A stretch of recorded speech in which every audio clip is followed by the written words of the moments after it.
የገባችሁ ላይክ በማድረግ ሌሎችን ወዳጆቻችንን ጋብዟቸው። ላይክ የሚለውን በመጫን ማለት ነው። እናንተ ስትጫኑ እነሱ ኖቲፊኬሽኑን ይመለከቱታል፣ ይገባሉ ማለት ነው። አልጎሪዝሙ ያሳያቸዋል። ስለዚህ ላይክ ማድረግ አትርሱ ተመልካቾቻችን። ብልጽግና በትናንትናው ዕለት ይፋ አድርጎታል የተባለው አጀንዳ በተለየ መልኩ በኦሮሞ ብሔረተኞችና ፖለቲከኞች ዘንድ አሁንም ከፍ ያለ ተቃውሞ እያስተናገደ ነው የሚገኘው። ተመልካቾቻችን የነ ጀዋርን ጠዋት በጥቂቱ ተመልክተነዋል። አሁንም የብሔር ፌዴራሊዝምን ለማፍረስ መሞከር ኢትዮጵያን እንደማፍረስ ይቆጠራል በማለት እነ ኦቦ ሌንጮ ለታ አብይን እያስጠነቀቁ ይገኛሉ። ይህም በደንብ መገንዘብ ያስፈልገዋል። ይሄ መንግስት የብሔር የማንነት ችግር አንዴ ከወጣ በኋላ መልሶ መውጠፍ ብዙ ደም መፋሰስን ያስከትላል እያሉ ነው እየተናገሩ ያሉት። ይህም ብቻ አይደለም። ኦቦ ሌንጮ ያሉት ፌዴሬሽንን አሊያም ፌዴራሊዝምን ወያኔ ለብቻው አዋቅሮ የሰራው አድርገው እየተንጫጩና ፌዴራላዊ ስርዓትን በማፍረስ ትናንት ወዳለፍነውና አንድ ቋንቋ አንድ ሃይማኖት ለመመለስ የሚያስቡ ሁልመኞች ናቸው። እንዴት ብለን ነው ትናንት ጫካ ወዳስገባን አህዳዊ ስርዓት ተመልሰን የምንገባው?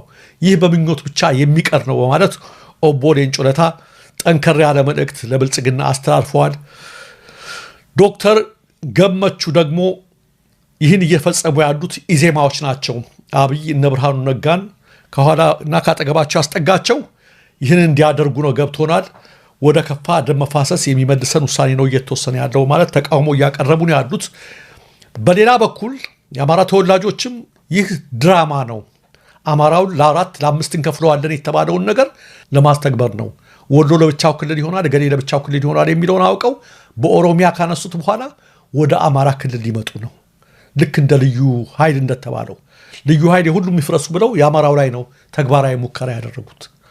ስለዚህ አሁንም ክልሎች ይፍረስ የሚለው ድራማና ማዘናጊያ ነው። በአማራ ክልል ተቃውሞ ጦርነቱ እያየለ ስለመጣ ክልሉን ለመሸንሸን የታሰበ ሴራ ነው በሚል የአማራ ፖለቲከኞችም እየተቃወሙት ይገኛሉ። ተመልካቾቻችን፣ አድማጮቻችን፣ ይህ በእንዲህ እንዳለ በአማራ ክልል ውጥረቱ በቀጠለበት በአሁኑ ሰዓት በትናንትናው ዕለት የፋኖ ኃይሎች በድጋሜ ወደ ተለያዩ የጎንደር ከተሞች ድንገት በመግባት ጥቃት እንደፈጸሙ ከተንቀሳቃሽ ምስል ጋር ተያይዞ እየደረሰን መረጃ ያመለክታል። በተመሳሳይ በወለጋ አጋምሳ በአምስት አቅጣጫ ገብተው በፈጸሙት ጥቃትም ቁጥራቸው በውል ያልታወቀ የኦሮሚያ ክልል ሚሊሻዎች ሕይወታቸው እንዳለፈ መዘገባችን ይታወሳል። በትናንትናው ዕለት ማለት ነው። ተመልካቾቻችን፣ አድማጮቻችን፣ ወደ ደቡብ አፍሪካ ስንጓዝ የትናንትናውን ቀነ ገደብ ተከትሎ ማለት ወረቀት የሌላቸው ስደተኞች ይውጡልን የሚለውን ማስጠንቀቂያ ተከትሎ ኢትዮጵያን ጨምሮ ወደ 25,000 የውጭ ሀገር ዜጎች በትናንትናው ዕለት ደቡብ አፍሪካን ለቀው እንደወጡ ተዘግቧል። ተመልካቾቻችን፣ ይህን ተከትሎ የተፈራው ነገር እንዳልደረሰ ነው የሰማ ነው። አንዳንድ ጥቃቶች በትናንትናው ዕለት ተሞክረው የነበረ ቢሆንም የደቡብ አፍሪካ ፕሬዝዳንትም ፖሊስም ላደረጉት የተቀናጀ ትብብር ምክንያት ጥሩ ነገር ነው የሆነው። እንደተፈራው አልደረሰም። እንደውም ዛሬ በኬፕታውን ቤልቬል አካባቢ መደበኛ ህይወት እንደቀጠለ እንደምታዩት መረጃዎች ደርሰውናል። ይህንን ነው የሚመስለው። ተረጋግቷል በዛ አካባቢ ያለው ሁኔታ ኬፕታውን አካባቢ። በቀጣይም በፕሪቶሪያና በሌሎች አካባቢዎች በጆሃንስበርግ ተመሳሳይ ነገሮች ይፈጠራሉ የሚል ነገር ነው። ተቃውሞ የሚያነሱትም ፕሬዝዳንቱ ጋር ከተወያዩ በኋላ ትንሽ ፍሬድ ለመያዝ ሞክረዋል። እንደዛ ስለሞከሩ ህጋዊ ለመሆን እየሞከሩ ስለሆነ የሚገኘው እንደተፈራው ደም አልፈሰሰም። ያም ሆኖ ግን መዘናጋት አያስፈልግም። በአንዳንድ ከተሞች መደበኛ እንቅስቃሴዎች እየቀጠሉ ነውና ትንሽ የተጨነቅንበትን ነገር ተንፈስ እያልን ነው። ቢሆንም ግን አሁንም ጥንቃቄው እንዳይለያችሁ ወንድሞቻችን፣ እህቶቻችን፣ በምንም ነገር እንዳትዘናጉ። እንደነገርናችሁ አላስፈላጊ ነገር አታድርጉ፣ የታይታ ነገር አታድርጉ። ሰው ሀገር ላይ የሄዳችሁት እንድትሰሩ እንዲያልፍላችሁ ነውና ሰርታችሁ በምትችሉት አቅም የያዛችሁትን ነገር ይዛችሁ ወደምትሰሩበት ሀገር መሄድ ትችላላችሁ። ነገር ግን በዛ በደቡብ አፍሪካ እስካላችሁ ድረስ አድፍጣችሁ ስሩ። ሌሎችን የሚያበሳጭ የሚያናድድ ነገር አታድርጉ የሚለው እርስ በርሳችሁ ተመካከሩ፣ ተወቃቀሱ። ይሄ ነው የሚያደርጋችሁና ጥሩ ነገሮች ነው እየተሰማ ያለው እስካሁን ድረስ። የነገውን ባናውቀውም ተመልካቾቻችን፣ ይህ በእንዲህ እንዳለ ናይጄሪያ በደቡብ አፍሪካ ንብረታቸውን ላጡ ዜጎቿ ካሳ እንደምትሰጥ አስታውቃለች። የናይጄሪያ መንግስት በደቡብ አፍሪካ በተከሰቱ የጸረ ስደተኞች ተቃውሞች ምክንያት ንብረታቸውን ጥሎ ለወጡ ዜጎች ካሳ እሰጣለሁ ብሏል። የናይጄሪያ ውጭ ጉዳይ ሚኒስቴር ቃል አቀባይ ኪሚኢቢ ኢሞሞቲሚ ጉዳዩ በሁለቱ ሀገራት መንግስታት መካከል በከፍተኛ ዲፕሎማሲ ደረጃ ውይይት ይደረግበታል ነው ያሉት። በደቡብ አፍሪካ የናይጄሪያ ጊዜያዊ ከፍተኛ ኮሚሽነር አሌክሳንደር አጃዩ በበኩላቸው መንግስታቸው በደቡብ አፍሪካ የነበሩ ናይጄሪያን ጥሏቸው የሄዱትን የንግድ ተቋማትና ሌሎች ንብረቶች የመመዝገብ ስራ መጀመሩን አስታውቋል። ይህ የምዝገባ ሂደት ለሚጠየቀው ካሳ እንደ ዋና ማስረጃነት እንደሚያገለግል የሚጠበቅ ሲሆን ባለፉት ጥቂት ሳምንታት ብቻ ከ600 በላይ የሚሆኑ ናይጄሪያን ከደቡብ አፍሪካ ወደ ሀገራቸው ተመልሰዋል። የናይጄሪያ መንግስት እነዚህ ዜጎች ተገደው የወጡ መሆናቸውን በመግለጽ ከደቡብ አፍሪካ ባለስልጣናት የቀረበውን በሀገሪቱ በህገወጥ መንገድ ይኖሩ የነበሩ ናቸው የሚለውን ክስ ውድቅ አድርጎታል። በመጨረሻም በጋምቤላ ወረዳ በባጃጅ ላይ በተከፈተ ድንገተኛ ተኩስ የአንዲት ሴት ህይወት ሲያልፍ 3 ሰዎች ቆስለዋል። በጋምቤላ ክልል ጋምቤላ ወረዳ አቦል ከተማ ኬላ አካባቢ ሰኔ 24 ቀን 2018 ዓ.ም ከቀኑ ምሳ ሰዓት አካባቢ በህዝብ ትራንስፖርት ላይ በተሰነዘረ ድንገተኛ ጥቃት የአንድ ሰው ህይወት ማለፉና ሌሎች መቁሰላቸው ተመልክተዋል። ከተረፉ ወደ ዋና ከተማው በመጓዝ ላይ በነበረች ባጃጅ ላይ በድንገት በተሰነዘረው ጥቃት ምክንያት በውስጥ ይጓዙ ከነበሩት መካከል አንዲት ሴት ወዲያውኑ ህይወቷ ያለፈ ሲሆን 3 ሰዎች ደግሞ የተለያየ መጠን ያለው የመቁሰል ጉዳት ደርሶባቸዋል። የአካባቢው ምንጮች እንደገለጹት ይህ የተፈጸመው ጥቃት በተለይ በአካባቢው ሀበሻ ተብለው በሚጠሩ የማህበረሰብ ክፍሎች ላይ ያነጣጠረ ነው። በአሁኑ ወቅት በአካባቢው ላይ ስለተወሰዱ የጸጥታ እርምጃዎችና ስለ ጥቃቱ ዝርዝር ሁኔታ ከሚመለከታቸው የመንግስት አካላት የተሰጠ ተጨማሪ ማብራሪያ የለም። አብይ አህመድ ሰራዊት በትግራይ ከደረሰበት ኪሳራ የበለጠ በአማራ ክልል ከፋኖ ጋር እየተደረገ ባለው ጦርነት ከፍተኛ ጉዳት እየገጠመው መሆኑን አመነ። በሰራዊቱ አመራሮች መሃል በአማራ ክልሉ ጦርነት ላይ ልዩነት እየተፈጠረ መሆኑን የደረሰን መረጃ ያመለክታል። ኤታ ማዦር ሹም ብርሃኑ ጁላ በቀጥታ ምክትሉን ጀነራል አበባው ታደሰ ላይ ባነጣጠረ ውንጀላ ከፋኖ ጋር የገባንበት ጦርነት በተሳሳተ መረጃ ላይ የተመረኮዘ ነው ማለታቸው ተመልክቷል። ሆን ተብሎ የተሳሳተ መረጃ ተሰጥቶናል አሊያም በሰራዊቱ ውስጥ ሳቦታጅ የሚያደርግ ኃይል ገብቷል ሲሉ ፊልድ ማርሻል ብርሃኑ ጁላ መግለጻቸውን ከደረሰን መረጃ ለማወቅ ተችሏል። አማራ ክልል የገጠመን ኪሳራ ከትግራዩ የ2 ዓመቱ ጦርነት የከፋ ነው። በተለይ በተዋጊ ሰራዊታችን ላይ የደረሰው ኪሳራ በትግራይ ከገጠመን ይበልጣል ያሉት ፊልድ ማርሻሉ ይህም የሆነው ስለ ፋኖ ቁመና ትክክለኛ መረጃ ይዘን ወደ ጦርነቱ ባለመግባታችን ነው ሲሉ በቁጭት ተናግረዋል።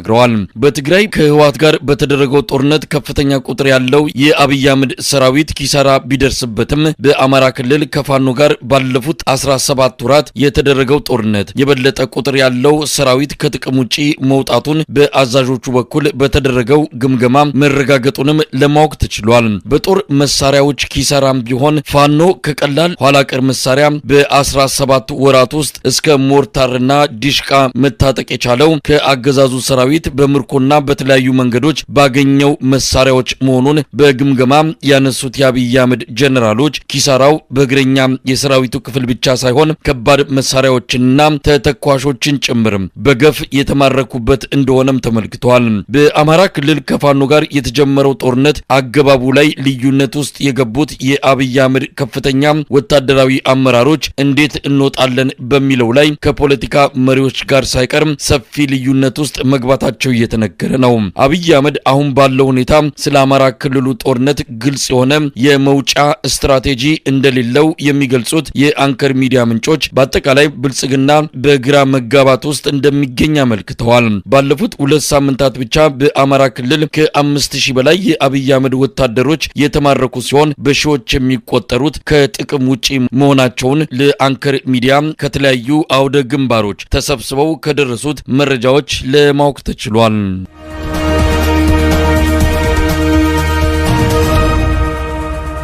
በተለያዩ የአማራ ክልል አካባቢዎች የህልውና ተጋድሎ ተጠናክሮ እየተካሄደ ነው። ጎንደር በበርካታ አካባቢዎች ከአብይ አህመድ ሰራዊት ጋር ውጊያዎች ቀጥለዋል። ሰሞኑን በመተማ ዮሐንስ አካባቢ ከአገዛዙ ብረት ለበስ ሰራዊት ጋር ከባድ ፍልሚያ እየተደረገ መሆኑን በቀጠናው ከሚገኙ ክፍለ ጦሮች አንዱ የአርበኞች ክፍለ ጦር አዛዥ ሻለቃ ብርሃኑ ነጋ ለአንከር ሚዲያ ገልጸዋል። በአብራጅራ ለ3 ቀናት ውጊያ ሲደረግ እንደነበረ የገለጹት ሻለቃ ብርሃኑ በርካታ የአብይ አህመድ ወታደሮች ስልክ እየደወሉ ጭምር እጅ የሚሰጡበት ነባራዊ ሁኔታ ተፈጥሯል ሲሉም ተናግሯል። ሻለቃ ብርሃኑ በምዕራብ ጎንደር አጠቃላይ የብልጽግና መዋቅር ተሽመድምዷል፣ መረጃ ትሰጣላችሁ በሚል የራሱን አባላት እያሳደደና እያሰረ በመሆኑ እርስ በርሳቸው መተማመን ጠፍቶ ግራ የተጋቡበት ሁኔታ ነው ያለው በማለት ወቅታዊ ሁኔታውን ይገልጻሉ። ሻለቃ ብርሃኑ ነጋ በዛሬው ዕለት በአብርሃጅራ ወደ ሆልሁመር የጠላት ኃይል ባደረገው እንቅስቃሴ የአርበኞች ክፍለ ጦር ዳኛው ወርቅነህ ብርጌድ ከኢትዮጵያ አቆጣጠር ማለት ነው ከሌሊቱ 10 ሰዓት ተኩል ጀምሮ ሙሉ ቀን ላይ ነው ያለ። በጣም ከፍተኛ የሆነ ኪሳራ በጠላት ላይ ደርሷል። እንዲሁም በተመሳሳይ ከምዕራብ ጎንደር ዞን ከገንድዋ ወደ ወዲ ገምዞ ከተማ ሲያቀና የነበረውን የጠላት ኃይል እንዲሁም የአርበኞች ክፍለ ጦር የቆስቁስ ብርጌድና የበላይ ዘለቀ ብርጌድ በጥምረት እጅግ በጣም ከፍተኛ የሆነ ኪሳራ በጠላት ላይ ያደረሱበት ሁኔታ ነው ያለው። እንግዲህ የአርበኞች ክፍለ ጦር ሰራዊት በሙሉ ቁመና ዛሬ የጠላትን ኃይል እየቀጠቀጠ ይገኛል። በነገራችን ላይ ውጊያው በሚገባ በጥሩ ሁኔታ እየሄደ ነው። በምዕራቡ ቀጠና የጎቤ ክፍለ ጦር እጅግ በጣም በርካታ ኃይል አለ። እንዲሁም የተለያዩ የጎንደር የበጋሻው ክፍለ ጦር እነ አርበኛ ጆን ወይም ዮሐንስ ንጉሱ የሚመሩት ሰራዊትም ወደ አብርሃጅራ እየገሰገሰ ነው የሚገኘው።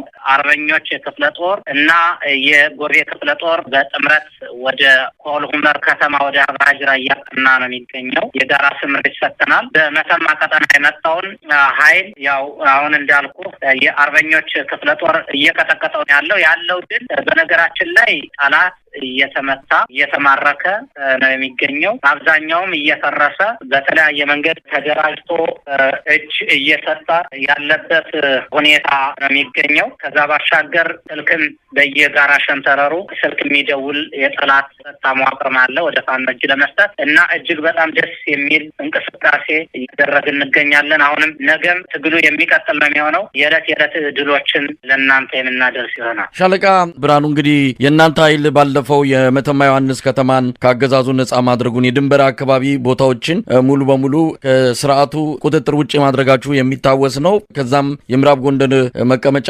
የሆነችውን እንዲሁ ገንዳዋን ለመያዝም በእናንተ በኩል እንቅስቃሴ ሲደረግ እንደነበረ እናስታውሳለን። እዛ አካባቢ ያለው ወቅታዊ ሁኔታ ምን ይመስላል? እንግዲህ እዛ አካባቢ ያለው ወቅታዊ ሁኔታ በነገራችን ላይ ምዕራብ ጎንደር ዞን ላይ ብዙ ንጹሃኖች እየታገሩ አጠቃላይ የፋኖ ቤተሰብ ወይም የፋኖ ሀሳብ ደጋፊ ናቸው የተባሉ ንጹሃኖች ንብረታቸው እየተዘረፈ ነው የሚገኘው በዚህ ሰዓት። ስለዚህ አጠቃላይ የሚታሰረው ወይም የሚታገተው ከታገተ በኋላ አብዛኛው ማህበረሰብ ወደ ፋኖ እየተቀላቀለ ያለበት ሁኔታ ነው የሚገኘው። እዚህ ባሻገር አጠቃላይ ከፋኖ ጋር ግንኙነት አላችሁ በሚል ያው የብአዴን ሞግዚቶችም ወደ ስር የገቡበት ሁኔታ አለ። ጄኔራሊ ምንድነው እዛ ቦታ ላይ የአማራ ብልጽግና የሚባል አብዛኛው እየተሽመደመደ ምናልባት ለሆዳቸው ያደሩ አንዳንድ ተልካሻ እንፈርፋሪ ጥቅም ፈላጊዎች ለምሳሌ በእገታ በግድያ የተሰማሩ አድማ ብተና እንዲሁም ፖሊስና ሰላም አስከባሪ ሚኒሻ የሚባሉ የጥፋት ቡድኖችን መንገድ እንዲመሩ በማድረግ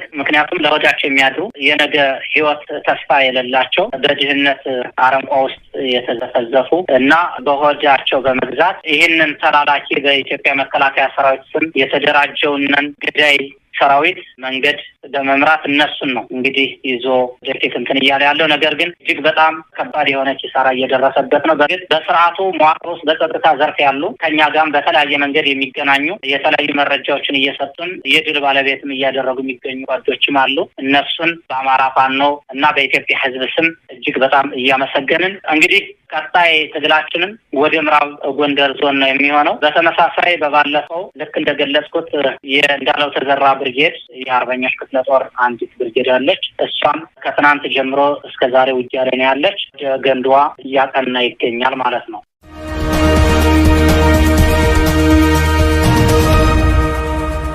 ይህ በእንዲህ እንዳለ ከፍተኛ ቁጥር ያለውን ኃይል ጎጃም ምድር ያስገባው የአብይ አህመድ አገዛዝ አብዛኛው የእግረኛ ሰራዊቱ ምንም መንቀሳቀስ በማይችልበት ሁኔታ ውስጥ እንደሚገኝ ተገለጸ። ከምሽግና ከካምፕ ውጪ ሰራዊቱ በደፈጣ ጥቃት ከፍተኛ ኪሳራ እየደረሰበት መሆኑን ያገኘነው መረጃ ያመለክታል። ከባለፈው ሳምንት ወዲህ በተለያዩ አቅጣጫዎች ወረራ ለመፈጸም እንቅስቃሴ ያደረገው የአብይ አህመድ ሰራዊት በፋኖ ኃይሎች ተመክቶ ከተመለሰ በኋላ ከምሽግና ከጦር ካምፕ መውጣት አቅቶት በዚያው ተወስኖ መቅረቱን ነው ለማወቅ የተቻለው። የአማራ ፋኖ በጎጃም የገረመው ወንዳወቅ ብርጌድ አመራር አባል አርበኛ በለጠ አብርሃም የሰሞኑን ውሎ በተመለከተ አነጋግረነዋል።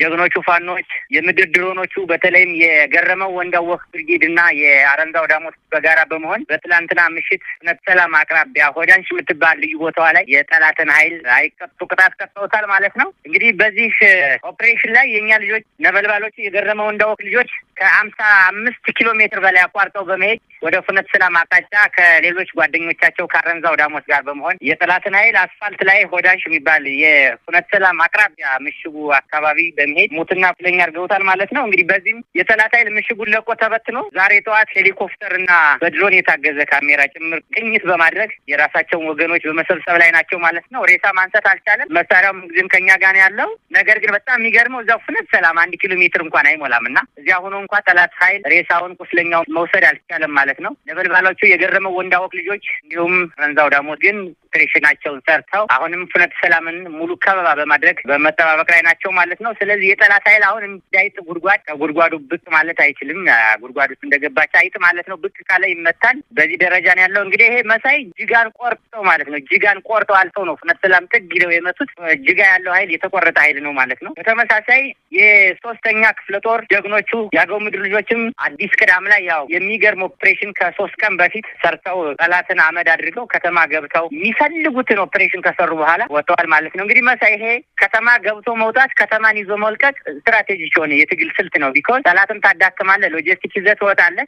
ጠላትን አዳክመህ በራሱ ጊዜ እስከሚወጣ ድረስ ከተማ ይዞ መቀመጥ ለአንድ የትጥቅ ታጋይ ለአንድ ታዋቂ ለዛውም ደግሞ ከመንግስት ሎጂስቲክ ለሚረከብ ታጋይ ከተማ ገብቶ መቀመጥ አይመከርም ማለት ነው። የሚመከረው ምንድነው? ከተማ ትገባለህ፣ የምትፈልገውን ኢኮኖሚ ይዘህ የምትፈልገውን ሎጂስቲክ ይዘህ የምትፈልገውን ጠላት መጥተህ ወደምትፈልግበት ቦታ መሄድ ዋና የትጥቅ ትግላችን አቅጣጫ ነው ማለት ነው። በዚህ መንገድ በርካታ ኦፕሬሽኖች እየተሰሩ ነው። በተለይም ሰሞኑንም ሰምተህ ይሆናል ባህር ዳር ላይ አባይ ማዶ በርካታ ቦምቦች እየወደቁ በተጠና መንገድ የሚፈለጉ ቤቶች እየተመቱ የጠላት ኃይል የሚደበቅበት ዋሻ እስከሚጠፋው ድረስ የማሽመድመድ ስራ እየተሰራ ነው ማለት ነው። መጀመሪያ የውስጥ ጠላታችንን ማስወገድ ስላለብን ማለት ነው። እነዚህ ናቸው እንግዲህ በጎጃም በርካታ ቦታዎች የደፈጣ ውጊያዎች አቅጣጫውን የቀየረ በተለይም ደግሞ የአሁኑ ለየት የሚያደርገው በትንሽ የሰው ኃይል በርካታ የጠላትን ኃይል መጥቶ መምጣት እንደቀጠለ ነው ማለት ነው። አሁን ከበባ በማድረግ እንደ ድሮ እንዲህ በብዛት ያለው የፋኖ ኃይል በማሰለፍ ሳይሆን በትንሽ የሰው ኃይል በርካታ የጠላትን ኃይል በማውደም እንዲሁም ደግሞ በመበተን ስራ እየተሰራ ነው ማለት ነው። በጣም የሚገርመው መሳይ የሰሞኑ መከላከያ መናድ የከዳ መከላከያ አንድ የሚቀር ያለ አይመስልም። በእጅግ አቅጣጫ ትላንትና 100 አለቃው መጥቶ ነበር ወደኛና ከርቶ ጓደኞቹን ይዘው መጥቶ እንግዲህ አንድ ጋንታ የምትባለው እስከ 36 ናት ያለች ነው የሚለኝ እሱ በእሱ አንደበት ከ36ቱ 9 ነው የቀሩ 9 ነበሩ። ትላንትና እነሱ 2 ሲመጡ 7 ቀሩ ማለት ነው። እና በዚህ መንገድ መከላከያ ተበትኗል። ሞራል የመዋጋት ሞራልም የለውም ወኔም የለውም። ኢቭን ያለኝ የደቡብ ልጆችና የአማራ ልጆች ተጠርንፈዋል፣ ስልካቸው ተቀምጧል። በዚህ ነው ያሉት እንጂ መከላከያ ሆነው ለመዋጋት አይደለም። ነገር ግን የደቡብ ልጆችና የአማራ ልጆች ስልካቸው እየተጠረነፈ እየተቀማ ኢቨን ሰው ተመድቦላቸው ነው ያሉት። መሳሪያ የሚሰጣቸው ለውጊያ ዝግጁ ሲሆን ውጊያ ሲነሳ ነው እንጂ መሳሪያቸው ራሱ ተነጥቋል አለኝ እና በጣም የገረመኝ ሰርፕራይዝ ያደረገኝ ነው። በጣም የሚገርመኝ ብቻ አይደለም እነ ብርሃኑ ጁላ የሚያምኑት አጥተው የኦሮሞ ተወላጆች ሳይቀር በጥርጣሬ አይን እየታዩ የኦሮሞ ተወላጆች ታማኝ ናቸው ብለው ቢተዋቸውም የኦሮሞ ጀግኖቹ ግን ጦርነት ከወንድሞቻችን ተለይተን እኛ ለኢትዮጵያ ተቆርቋሪ በመምሰል እኛን እያስበሉን ነው። ሌላ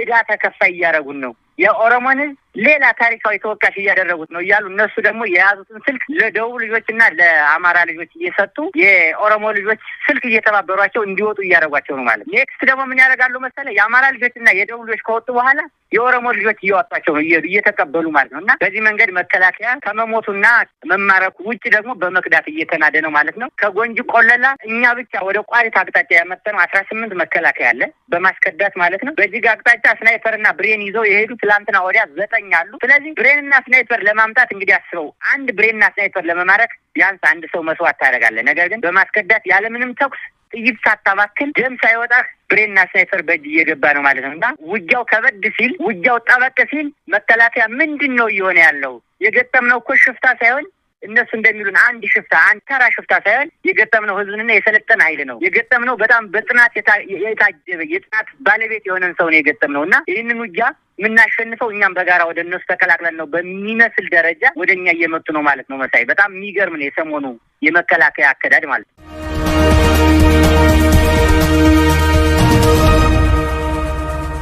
በሰሞኑ የኦሮሚያ ብልጽግና የፓርቲ ስብሰባ በአገሪቱ በተደረጉና እየተደረጉ ባሉ ጦርነቶች እያለቁ ያሉት የኦሮሞ ልጆች ናቸው በሚል የተነሳው ጥያቄ የኦሮሚያ ብልጽግና አመራሮችን ማስደንገጡ ተገለጸ። በአዳማ ናዝሬት የተካሄደውን የከፍተኛ አመራሮችን ስልጠና ተከትሎ ከየወረዳዎቹ ለተወጣጡት የኦሮሚያ ብልጽግና የመካከለኛና የበታች አመራሮች እየተሰጠ ባለ ስልጠና ተሳታፊዎች የኛ ልጆች በየጦርነቱ የሚያልቁበት ምክንያት ምንድነው ሲሉ መጠየቃቸው ነው የአንከር የመረጃ ምንጮች የገለጹት። በትግራይ በተደረገው ጦርነት በአብዛኛው ያለቀው የኦሮሞ ወጣት ነው። አሁንም በአማራ ክልል የሚሞተውና የሚማረከው የኦሮሞ ልጅ ነው። ከሸኔም ጋር በሁለቱም ወገን የምናልቀው እኛው ነን የሚል ተቃውሞ የተሰማ ሲሆን አመራሮቹ ግራ ተጋብተው ጥያቄውን አድበስብሰው ማለፋቸውን ነው በስልጠናው ላይ የነበሩ ከፍተኛ አመራር ለአንከር ሚዲያ በላኩት መረጃ ላይ ተመለከተው።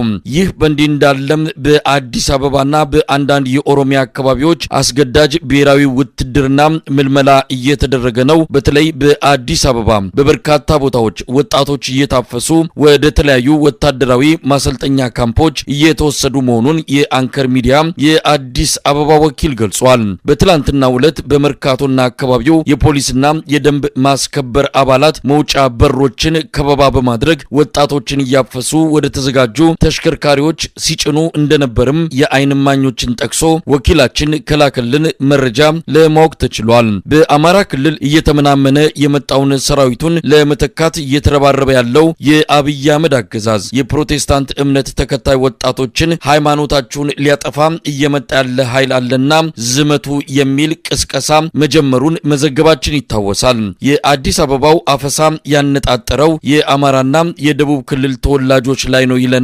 የዘውትር ዘጋቢያችን ከአዲስ አበባ። በተለያዩ ክፍለ ከተሞች በተለይ በዋናነት በሸገር ከተማ ዙሪያ የሚገኙ ክፍለ ከተሞች በርካታ ከድህነት አሸንፏቸው አዲስ አበባ የዕለት ጉርሳቸውን ለመፈለግ የመጡ ከደቡብ ክልልና በተለይ ደግሞ በዋናነት ከአማራ ክልል የመጡ ወጣቶች በከፍተኛ ደረጃ የሚገኙበት ለምሳሌ ጠዋት ቢኬድ በቃ ሌላ ከተማ መጣ እስኪመስል ድረስ ነው። ወጣቶች ስራ ፍለጋ ባካፋቸውን ሌላ የግንባታ ቁሳቁስ መሳሪያዎቻቸውን ይዘው የሚቀመጡበት ቦታ ነው እና የዛ ቦታ ላይ እንግዲህ በደንብ አድርገው እያፈሱ እየወሰዷቸው ነው የሚወስዷቸው። በሸገር ከተማ አካባቢ ያሉ የመጋዘኖች አሉ፣ የፖሊስ ጣቢያዎች አሉ። በእነዚህ ጣቢያዎች ነው ለጊዜው የተወሰኑ ቀናቶችን ካሰሯቸው በኋላ ከዛ በኋላ ወደ ወታደራዊ ካምፖች ነው የሚወስዷቸው። ይሄ ነገር ምናልባት አሁን ለብዙ ሚዲያዎች አዲስ ሊሆን ይችላል። ነገር ግን ለበርካታ ጊዜ ምናልባት የዛሬ 2 ዓመት ከምናምን አካባቢ 3 ዓመት አካባቢ የህወሓት እና የፌዴራል መንግስቱ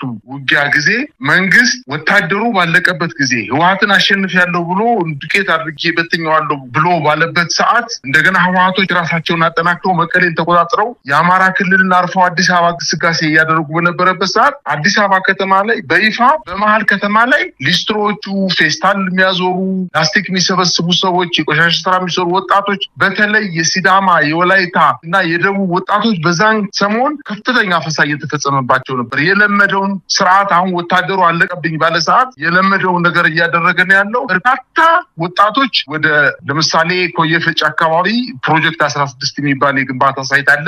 እዛ አካባቢ በርካታ ወጣቶች ናቸው በስር የሚገኙት። ወዲያውኑ 5-6 ቀን ካሰሯቸው በኋላ ወደ ማሰልጠኛ ጣቢያ ነው የሚወስዷቸው። እንዲሁም ወደ አዲሱ ገበያ አካባቢም እንዲሁ አንድ ፖሊስ ጽሕፈት ቤት አለ።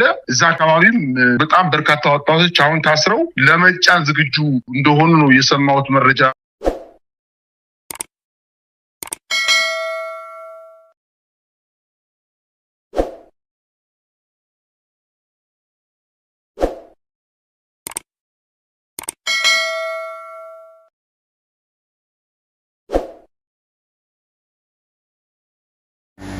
አሰላሙ አለይኩም ወራህመቱላሂ ወበረካቱ። ሰላም ጤና ይስጥልኝ። የተወደዳችሁ የተከበራችሁ የቻናል ቤተሰቦች እንዴት ናችሁ? ሰላም ናችሁ ወይ? ከኔ ጋር አልሐምዱሊላህ ሁሉ ሰላም ነው።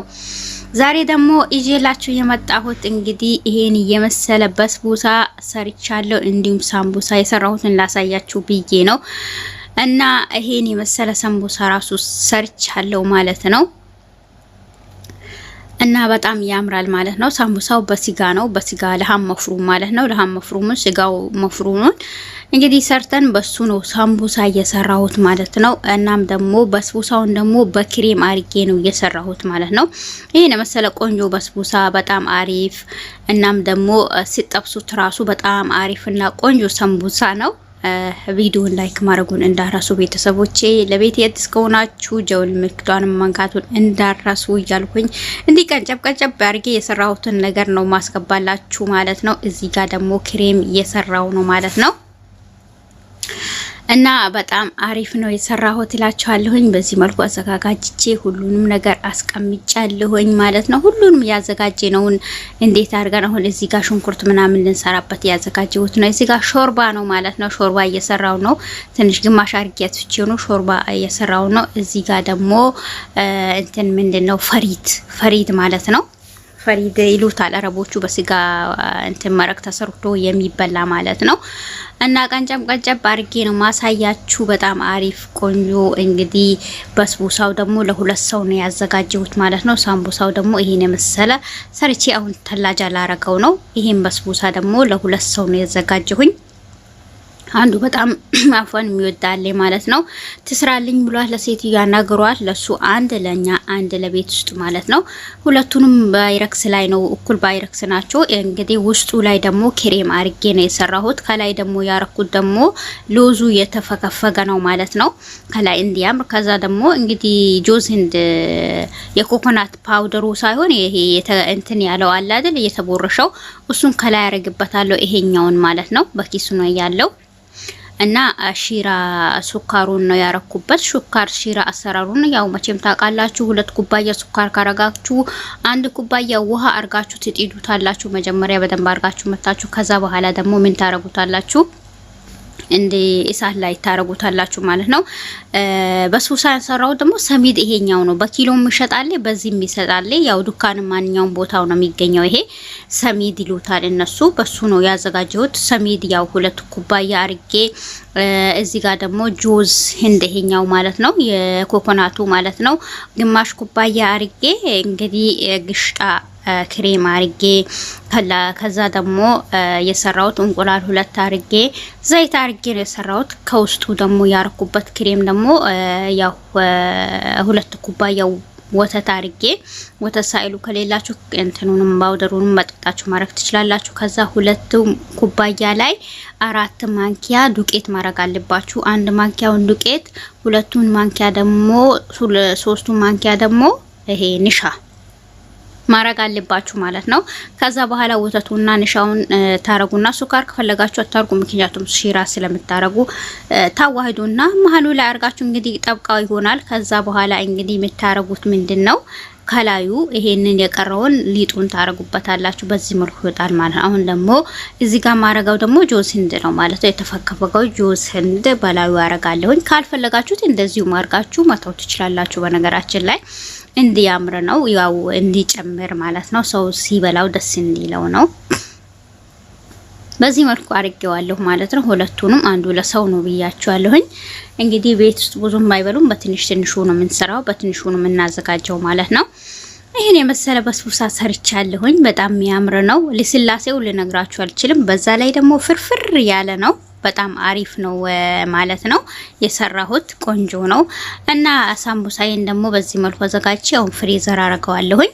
ዛሬ የምትሰሩ ነገር ከሆነ ተላጃ አዲ አርጋችሁ ከዛ በኋላ እንግዲህ የቀረውን ፍሪዘር ማስቀመጥ ነው። ምክንያቱም ብዙ ጊዜ ከተቀመጠ እንዳይበላሽ ማለት ነው። ከዛ ፍሪዘር አረጋዋለሁኝ። ከዛ በኋላ ደግሞ እንግዲህ ከፍሪዘር አውጥቼ መስራት ነው ማለት ነው፣ መጥበስ ነው ማለት ነው። ነገር ግን ዛሬው ምን ጠብሰው ነገር ከሆነ ተላጃ አዲ አርጋችሁ አውጥታችሁ መጥበስ ነው ማለት ነው። በዚህ መልኩ አርጌ ፌስታኑን ያረኩት ደግሞ እንዳይደርቅ ነው። ተላጃ ላይ ሲሆን በጣም የተላጃው እንትን ቅዝቃዜ እንትኑን ዳቦን ይሰባብረዋል ማለት ነው። ቤተሰቦቼ እንግዲህ ይሄን የመሰለ ሁሉ ነገርን አዘጋጅቻለሁ። በጣም አሪፍ ነው፣ ቆንጆ ነው። ቪዲዮንም በላይክ ጀምሩት። እወዳችኋለሁ ቤተሰቦቼ፣ ክበሩልኝ። ወሰላሙ አለይኩም ወራህመቱላሂ ወበረካቱ።